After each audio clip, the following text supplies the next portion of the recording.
గురుగారు, ఇక మిథున రాశి వారికి ఈ వారం రాశి ఫలితాలు ఏ విధంగా ఉన్నాయి? మిథున రాశి వారికి 2 గ్రహాలు అనుకూలిస్తున్నాయండి. సప్తమంలో చంద్రుడు, దశమంలో రాహువు. ఏకాగ్రతతో పనులు ప్రారంభిస్తే ముఖ్య కార్యక్రమాల్లో విజయం వస్తుంది. సకాలంలో నిర్ణయాలు తీసుకొని పనులు పూర్తి చేయండి. మీ నిర్ణయాలు ఇతరులకి ఇబ్బంది కలిగించకుండా జాగ్రత్త పడాలి. మీ మనోధర్మం మిమ్మల్ని ముందుకు నడిపిస్తుంది. లోతుగా ఆలోచించి కాలాన్ని వృధా చేసుకోవద్దు. చెడు ఊహించరాదు. పరిస్థితులకు తగ్గట్టుగా ప్రణాళికలు సిద్ధం చేసి ధైర్యంగా పనులు పూర్తి చేయండి.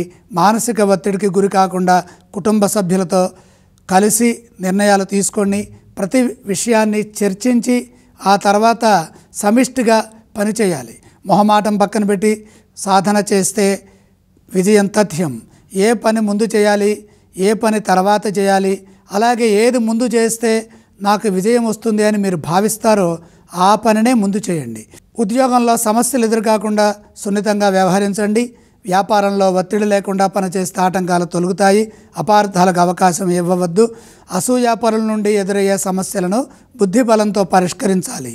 అలాగే ముఖ్య కార్యక్రమాల్లో తెలివిగా ఆలోచించాలి. ఎప్పటి పనులప్పుడే శ్రద్ధతో నిర్వర్తించండి. ప్రతి పని ఆత్మవిశ్వాసంతో పూర్తి చేయండి. ఏ స్తోత్రం పఠిస్తే మంచిది? మిథున రాశి వారికి గ్రహ బలం అనుకూలంగా లేదు కాబట్టి నవగ్రహ శ్లోకాలు చదువుకోవాలి.